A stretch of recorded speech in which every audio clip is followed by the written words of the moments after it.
Hello everyone, કેમ છો બધા? મજામાં ને? Hope you all are fine and safe. તો વિદ્યાર્થી મિત્રો, આજે આપણે સામાન્ય વીમા વિશેની માહિતી મેળવીશું.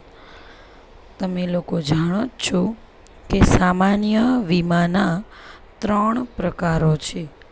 કેટલા? 3 પ્રકારો. એમાં પહેલું માલની હેરફેરનો વીમો, આગનો વીમો અને અન્ય વીમાઓ. તો આજે આપણે સામાન્ય વીમો એટલે કે જનરલ ઇન્સ્યોરન્સ વિશેની માહિતી મેળવશું. માલની હેરફેરનો વીમો. માલની હેરફેરના વીમામાં માલને એક સ્થળેથી બીજા સ્થળે તો કાં તો આંશિક બરાબર કાં તો પૂર્ણ નુકસાન થવાનું જોખમ હોય છે. બરાબર, ખાસ આ વસ્તુ યાદ રાખજો. એક જગ્યાએથી માલને બીજી જગ્યાએ લઈ જઈએ તો થોડું જાજુ તો નુકસાન થવાનું જ. આ અંગેના વીમામાં દરિયાઈ વીમો, હવાઈ વીમો, માર્ગ વીમો અને માર્ગને આપણે રેલવે અને રસ્તા વીમા તરીકે પણ ઓળખીએ છીએ. માલની હેરફેરના વીમામાં 3 પ્રકારો પાડી શકાય: દરિયાઈ વીમો, હવાઈ વીમો, માર્ગ વીમો. દરિયાઈ વીમો, હવાઈ વીમો અને માર્ગ વીમો. એમાં આજે ટોપિક નંબર 1 દરિયાઈ વીમા વિશેની માહિતી મેળવીશું. દરિયાઈ વીમો છે એ સૌથી જૂનું કહી શકાય કે સૌ પ્રથમ જેની શરૂઆત થઈ હોય, બરાબર, અને એકદમ જૂનો છે એ વીમો આપણે ગણાવી શકાય. દરિયાઈ માર્ગે આપણે માલ મોકલીએ તો ઘણું બધું સસ્તું પણ પડે છે.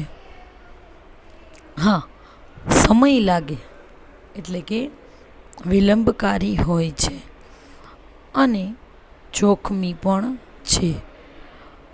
સમય લાગે કારણ કે દરિયામાંથી એક જગ્યાએ બીજી જગ્યાએ માલ પહોંચાડવામાં સમય લાગશે. સાથે સાથે જોખમી પણ હોય. 18મી સદી પહેલાં મોટા ભાગનો આંતરરાષ્ટ્રીય વેપાર છે એ દરિયાઈ માર્ગે જ થતો હતો. 18મી સદીથી આપણે ઇન્ટરનેશનલ બિઝનેસ તરફ આગળ વધીએ છીએ. એટલે 18મી સદીની પહેલાંથી જ મોટા ભાગનો આંતરરાષ્ટ્રીય વેપાર છે એ દરિયાના માર્ગે જ થતો હતો. આથી વીમાનો દરિયાઈ માર્ગ છે એ સૌથી જૂનો અને સર્વવ્યાપી છે. ખાસ કરીને દરિયાઈ માર્ગની શરૂઆત કોણે કરી હતી? તો કે દરિયાઈ માર્ગની શરૂઆત લોઇડ્સ ઓફ લંડન નામની સંસ્થાએ દરિયાઈ માર્ગની શરૂઆત કરી હતી. લોઇડ્સ ઓફ લંડન નામની સંસ્થાએ દરિયાઈ માર્ગની શરૂઆત કરી હતી અને ખાસ 325 વર્ષથી પણ વધારે સમયથી પોતાની વિશ્વસનીયતા જાળવી રાખે છે. 325 વર્ષથી પણ આ માર્ગ છે એ સૌથી જૂનો છે. બરાબર, એટલે પોતાની સેવા આપે છે. ખાસ અહીંયાથી ક્વેશ્ચન પૂછાશે, દરિયાઈ વીમાની શરૂઆત કોણે કરી હતી ને કેટલા વર્ષ જૂની હતી? લોઇડ્સ ઓફ લંડન નામની સંસ્થાએ દરિયાઈ વીમાની શરૂઆત કરી હતી અને 325 વર્ષ જૂની છે. ત્યારબાદ હવાઈ માર્ગ, એર ઇન્સ્યોરન્સ. 19મી સદીની જ્યારે શરૂઆત થઈ ત્યારે એના ઉત્તરાર્ધથી હવાઈ માર્ગે માલ મોકલવાનું શરૂ થયું. હવાઈ માર્ગે નામ એવું કામ, તમે જેવો માલ મોકલો એટલે તરત જ ત્યાં મળી જાય. એટલે હવાઈ વીમાની શરૂઆત થઈ. હવાઈ વાહન વ્યવહાર છે એ ખૂબ જ ઝડપી છે, પણ હા, ખર્ચાળ પણ હોય અને જોખમી પણ હોય, કારણ કે હવાઈ વીમો છે. હવાઈ મારફતે એટલે કે હવાઈ વાહન વ્યવહારે આપણે જે કાંઈ પણ વસ્તુ મોકલીએ એ કિંમતમાં વધુ અને વજનમાં ઓછી, એટલે વધુ કિંમતી અને ઓછા વજનવાળી માલ સામાનની જ આપણે હેરફેર કરી શકાય. હવાઈ માર્ગ છે એટલે વજન ઓછો હોય તો ફટાફટ એક જગ્યાએથી બીજી જગ્યાએ માલ સામાન પહોંચાડી શકાય. કિંમતી વસ્તુ આપણે વધારે સમય પાસ કરી શકીએ નહીં. દરિયાઈ અને માર્ગ વીમાની સરખામણીમાં હવાઈ વીમા પ્રીમિયમના દર કેવા હોય? ઊંચા. દરિયામાં તમે વસ્તુ મોકલો તો તમને જોયું હતું કે સમય લાગે છે, પણ ખર્ચાળ નથી, સસ્તું છે. માર્ગ પણ સસ્તું હોય, પણ હવાઈ એક જ માર્ગ એવો છે કે જ્યાં ખર્ચ વધુ થાય, કારણ કે માલ છે એ ઝડપથી ત્યાં તમને પહોંચી પણ જવાનો છે. એટલે જ તમને કીધું છે કે કિંમતી અને વજનમાં ઓછી વસ્તુઓને જ આપણે મોકલી શકાય. ત્યારબાદ માર્ગ વીમો, રેલવે અને રસ્તા. માર્ગ વાહન વ્યવહારમાં જમીન માર્ગ અને રેલવે માર્ગ આ બંનેનો સમાવેશ થાય છે. રસ્તાનું જુઓ ત્યારે જમીન અને રેલવે આ બંનેનો સમાવેશ માર્ગ વીમામાં થાય છે. જમીન તથા રેલવે માર્ગ છે એ માલની હેરફેરના જોખમોમાં, ખાસ કરીને ચોરી હોય, લૂંટફાટ હોય, માલનો હેરફેરમાં જે કાંઈ પણ નુકસાન થયું હોય, તો આ બધા જ માટે આપણે માર્ગ વીમો ઉતારીએ છીએ. આ જોખમો સામે રક્ષણ મેળવવા માટે આપણે માર્ગ વીમો છે એ લેવામાં આવે છે. જમીનમાં રેલવેનો પણ સમાવેશ કરી નાખ્યો છે. એક જગ્યાએથી બીજી જગ્યાએ માલ સામાન પહોંચાડો તો ચોરી, લૂંટફાટ આ બધાનો, એક જગ્યાએથી બીજી જગ્યાએ માલ લઈ જતા હોય તો એનું પણ આપણને શું થાય તો કે નુકસાન થાય. તો આ બધા જ નુકસાનો સામે રક્ષણ મેળવવાનું કામ કોણ કરે છે? વીમા કંપની. તો આજે આપણે શું જોયું? સામાન્ય વીમો. એના કેટલા પ્રકારો પાડ્યા? 3. માલની હેરફેર, આગનો વીમો અને અન્ય વીમો. માલની હેરફેરમાં પણ આપણે દરિયાઈ વીમો, હવાઈ વીમો અને માર્ગ વીમા વિશેની માહિતી મેળવી. હવે આપણે આગનો વીમો, જેને આપણે ફાયર ઇન્સ્યોરન્સ તરીકે ઓળખીએ છીએ. શું થાય વિદ્યાર્થી મિત્રો? Fire insurance. આગને આપણે શું કહીએ? Fire insurance. માલ તેમજ મિલકતને ચોક્કસ રીતે લાગેલી આગને પરિણામે, બરાબર, આપણને માલ હોય અથવા તો મિલકત હોય એમાં આગ તો લાગવાની જ છે. આ આગ લાગવાને કારણે કાં તો સંપૂર્ણ અથવા તો અંશતઃ, બેમાંથી ગમે એટલું નુકસાન તો થાય જ. સંપૂર્ણ અથવા તો અંશતઃ નુકસાન તો થવાનું જ છે.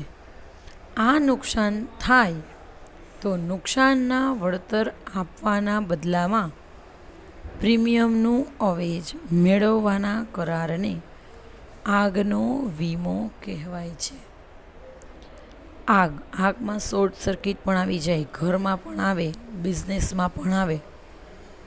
ફાયર કોઈ પણ રીતે માલ અથવા તો મિલકત બંનેને આગના પરિણામે સંપૂર્ણ અથવા તો અંશતઃ નુકસાન થાય તો તેને નુકસાન વળતરના વચનના બદલામાં પ્રીમિયમનું અવેજ મેળવવાના કરારને આગનો વીમો કહે છે. બરાબર. હવે એનાથી આગળ આગના વીમામાં તો કે વીમા યોગ્ય હિતનો સિદ્ધાંત લાગુ પડશે. હવે તમને ખબર હોવી જોઈએ છોકરાઓ કે વીમા યોગ્ય હિતનો સિદ્ધાંત એટલે શું. વીમા યોગ્ય હિતના સિદ્ધાંતમાં મકાન માલિક અને ભાડુઆત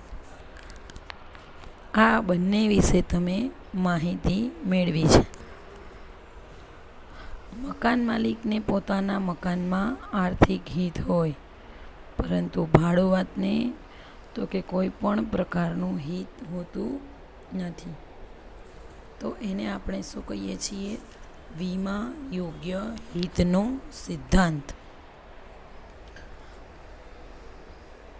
વીમો ઉતરાવતી વખતે માલ તેમજ મિલકતને જો આગથી નુકસાન થયું હોય તો ત્યારે વીમાદારનું માલ મિલકત છે એ અચૂકપણે વીમા યોગ્ય હિતનું હોવું જોઈએ. જેમ કે હું જેટલો વીમો ઉતારું છું એમાં મારો જ માલ સામાન હોવો જોઈએ, અન્ય કોઈનો માલ સામાન હોવો જોઈએ નહીં. બરાબર. તો જ આપણે શું આવે તો કે વીમા યોગ્ય હિતનો સિદ્ધાંત આવી શકે. ત્યારબાદ અન્ય વીમા, જેને અધર ઇન્સ્યોરન્સથી ઓળખી શકીએ. ઘણા બધાના જોયા છે, તમને બધા વિશે માહિતી પણ આપી. બરાબર. આજે તમારે અહીંયા ખાલી ઉદાહરણ સહિત જ માહિતી મેળવવાની છે કે વીમાનો જ્યારે વ્યવસાય હોય તો એમાં વિવિધતા આવવાના કારણે વીમાના અનેક નવા પ્રકાર અસ્તિત્વમાં આવ્યા. જેમાં સિંગર હોય, ગાયક હોય તો એ પોતાના ગળામાંથી સૂર માટેનો વિશિષ્ટ વીમો ઉતરાવી શકે. વાહન વાપરો છો તો આ વાહન વપરાશથી અન્યને જે કાંઈ પણ નુકસાન અને વળતર જોઈતું હોય તો એનો પણ વીમો ઉતરાવી શકાય. ત્યારબાદ ત્રાહિત પક્ષનો પણ વીમો ઉતરાવી શકાય, જેને આપણે થર્ડ પાર્ટી ઇન્સ્યોરન્સ તરીકે ઓળખીએ છીએ. કામદાર વળતરનો વીમો. કોઈ કંપની હોય એમાં એકી સાથે બધા જ લોકોના વીમા ઉતરાવવાના હોય તો એને આપણે કામદારના વળતરનો વીમો કહીએ છીએ. શ્રમિકો માટેનો વીમો. આ પણ કોઈ ફેક્ટરીમાં કામ કરતા કામદારો હોય તો એનો પણ વીમો ઉતરાવીએ છીએ. વિદ્યાર્થી સમૂહને થતા સામાન્ય અને સામાજિક નુકસાન વળતરનો વીમો. છોકરાઓ, તમને યાદ છે 1-2 વર્ષ પહેલાં સુરતમાં એક ટ્યુશન ક્લાસીસમાં આગ લાગી હતી. એના માટે અત્યારે વિદ્યાર્થીઓનો જ્યાં સમૂહ બેસતો હોય ત્યાં ફાયરની પણ વ્યવસ્થા રખાઈ છે અને વીમો પણ ઉતરાવવામાં આવે છે. દાક્તરી સેવા શુશ્રૂષા કરવા માટેના વળતરના વીમા. તમે મેડિક્લેમ જોવો છો, ઘણી વખત કોઈ પણ પ્રકારના ઓપરેશન હોય તો એમાં આપણને કાંઈ પ્રશ્ન ન થાય તો એના માટેના પણ આપણે વીમાઓ જોઈએ છીએ. તો એને દાક્તરી સેવા અને શુશ્રૂષા કરવા માટેનો વળતરનો વીમો કહીએ છીએ. ત્યારબાદ ધંધો બંધ રહેવાથી નફામાં થતા નુકસાન માટેનો વીમો. અત્યારે કોરોના કાળમાં ઘણા લોકોના બિઝનેસ તમને ખબર જ છે બંધ થઈ ગયા હતા. તો એની નુકસાનની ભરપાઈ કેમ કરવી, તો એના માટેનો પણ આપણે વીમો ઉતરાવતા હોઈએ છીએ. કર્મચારીઓ દ્વારા જો કોઈ સંસ્થાને છેતરપિંડી થાય અને આને કારણે માલિકને જો નુકસાન થાય તો એના માટેનો પણ આપણે વીમો લેતા હોઈએ છીએ. એટલે કર્મચારી દ્વારા છેતરપિંડી સામેનો વીમો. રમતગમતના સ્પર્ધાઓ કુદરતી કે અકુદરતી પરિબળોને કારણે ન યોજી શકાય. ઘણી વખત મુલતવી પણ રખાતું હોય છે. તો આ બધામાં પણ જે કાંઈ નુકસાન થાય એ અંગેના પણ આપણે વીમાઓ લેતા હોઈએ છીએ. આ રીતે આપણે અનેક પ્રકારના વીમાઓ લઈએ છીએ અને આ બધા જ વીમાના પ્રકારોમાં આપણે અસ્તિત્વમાં પણ આવ્યા છે. ખાસ કરીને આ વીમાઓમાં એક લાસ્ટ પેરેગ્રાફ કે સ્વાસ્થ્યનો વીમો, જેને આપણે મેડિક્લેમ ઇન્સ્યોરન્સ તરીકે ઓળખીએ છીએ, વ્યક્તિના આરોગ્યની જાળવણી અને સારવાર માટે વ્યક્તિનું કાંઈ પણ આરોગ્ય હોય તો એની જાળવણી કરવાની, એની સારવાર થાય તો એના માટે આપણે ખૂબ જ ખર્ચ કરવો પડે. તો આના માટે તો કે વીમો ઉતરાવનાર વ્યક્તિ છે એ નક્કી કરેલી શરતો અનુસાર, હું વીમો ઉતરાવું છું, પછી હું બીમાર પડું તો મારે મારા આરોગ્યની જાળવણી માટે ઝાઝો બધો ખર્ચ કરવો પડે. તો વીમો ઉતરાવનાર વ્યક્તિને નક્કી કરેલી શરતો અનુસાર વીમા કંપની છે એ વીમા પ્રીમિયમના બદલામાં માંદગીનો ખર્ચ છે એ ભરપાઈ કરી આપે છે. માંદગીનો ખર્ચ ભરપાઈ કરી આપે તેવી વીમા પોલિસીને સ્વાસ્થ્યનો વીમો કહેવાય છે, જેને આપણે મેડિક્લેમ ઇન્સ્યોરન્સ તરીકે ઓળખવામાં આવે છે. ઘણા લોકો નાની ઉંમરમાં જ મેડિક્લેમ ઇન્સ્યોરન્સ ઉતરાવતા હોય છે. તો જ્યારે ઉંમર મોટી થાય તો એમને પોતાના સ્વાસ્થ્ય રિલેટેડ કોઈ પણ પ્રકારના પ્રશ્નો હોય, બરાબર, બીમારીને લગતા પ્રશ્નો, તો એને અગાઉથી દૂર કરી શકાય. છોકરાઓ, હજી પણ વીમાનું ખાનગીકરણ છે, બરાબર, વીમાનું ખાનગીકરણ આ એક મહત્ત્વનો મુદ્દો છે, એ આપણે અહીંયા દર્શાવી શકાય. ભારતમાં વીમા કંપનીની શરૂઆત ખાનગી ક્ષેત્રથી થઈ હતી. તમને બધાને ખબર છે કે વીમાની શરૂઆત ક્યારથી થઈ હતી? તો કે ખાનગી ક્ષેત્રથી. ભારતમાં જ્યારે બ્રિટિશ હુકુમત, કે જ્યારે ભારતમાં બ્રિટિશરોનું શાસન હતું, એને કારણે ઘણી બધી વિદેશી વીમા કંપનીઓ પણ ભારતમાં વીમા કાર્યની શરૂઆત કરી. એટલે ખાસ પહેલાં તો વિદેશી કંપનીઓએ જ આપણા ભારતમાં શાસન કરવાનું શરૂઆત કરી.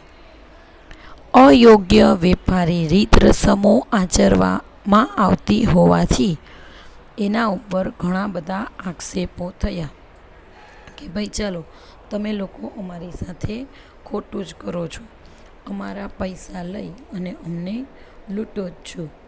આને કારણે તારીખ યાદ રાખજો, 19મી જાન્યુઆરી 1956ના રોજ, 19મી જાન્યુઆરી 1956ના રોજ વટહુકમ દ્વારા, ખાસ પેલું યાદ રાખજો, આપણે કયું જોયું હતું? જીવન વીમો.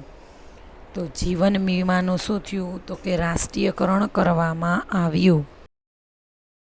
વીમાનું શું કર્યું? તો કે રાષ્ટ્રીયકરણ કરવામાં આવ્યું અને ભારતીય જીવન વીમા નિગમ, life insurance corporation of India, LIC, ભારતીય જીવન વીમા નિગમ, લાઈફ